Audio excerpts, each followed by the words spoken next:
Ospiti Antonino Ingroia, procuratore aggiunto della Procura della Repubblica di Palermo, e Giovanni Impastato, fratello di Peppino, ucciso dalla mafia, venerdì 22 gennaio al Teatro Modernissimo di Noventa Vicentina, si è parlato di mafia, camorra, 'ndrangheta e Sacra Corona Unita. Da nord a sud, da est a ovest, il crimine organizzato non si ferma.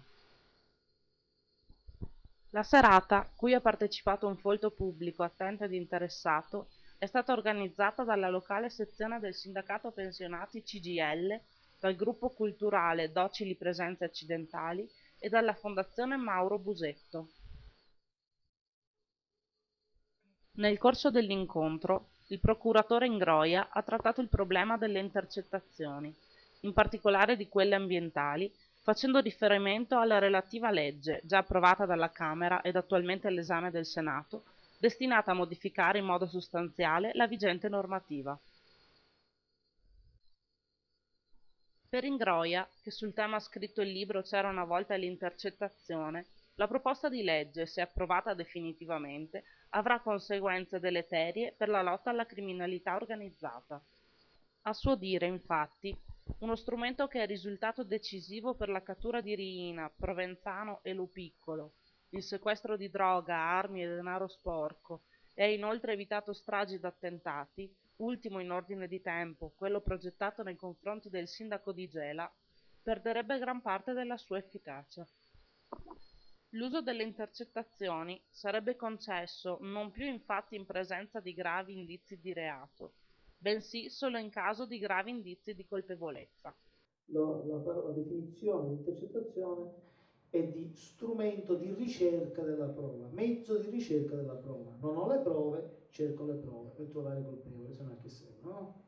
E allora, gravi indizi di reato, io ho gli indizi che sono commesso il reato, cerco i colpevoli, perché il secondo requisito è che l'intercettazione sia utile, anzi dice la legge, indispensabile per la prosecuzione delle indagini, perché è chiaro che se c'è un reato commesso nel rapire non posso mettere sotto intercettazione tutti gli abitanti della città cercando di scoprire il rapinatore, quindi devo avere un minimo di elementi che mi inducano a ritenere importante quella intercettazione per la prosecuzione dell'indagine.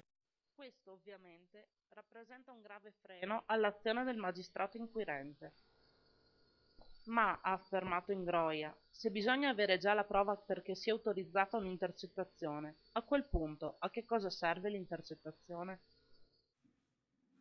Ecco perché dico che se passa la legge così com'è potremo dire c'era una volta l'intercettazione, perché le cose saranno due. O non abbiamo acquisito indizi di colpevolezza e quindi le intercettazioni non si potranno fare, oppure abbiamo acquisito gli indizi di colpevolezza e quindi non faremo neanche le intercettazioni perché non ci servono a niente. Nel primo caso e nel secondo le intercettazioni saranno cancellate.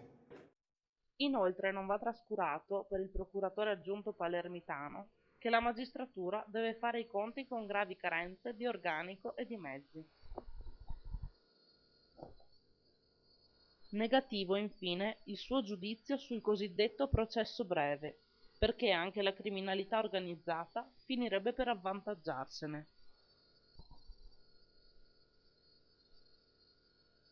Più personale la testimonianza di Giovanni Impastato, che ha inquadrato la vicenda del fratello alla luce del clima mafioso della famiglia e del contesto locale. Perché per noi la mafia era qualcosa, nel periodo dell'infanzia, era qualcosa di positivo e non ci faceva mancare nulla.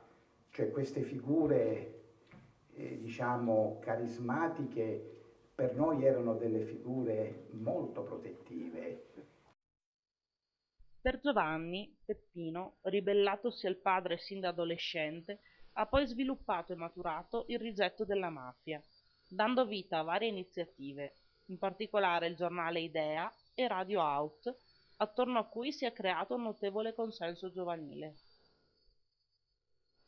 A suo dire, è stato proprio l'uso dell'ironia nei confronti della cultura mafiosa e dei suoi esponenti di spicco a decretarne la fine all'età di 30 anni.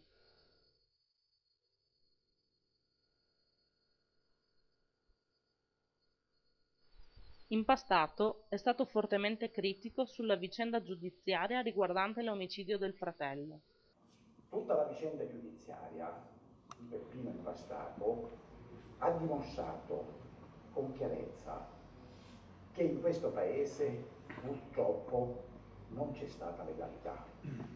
Perché vedete, subito dopo, quando noi abbiamo fatto le prime denunce, quando noi abbiamo presentato il primo esposto alla Procura della Repubblica di Palermo, indicando con nomi e cognomi presunti mandanti di quel delitto, non siamo stati affatto ripagati.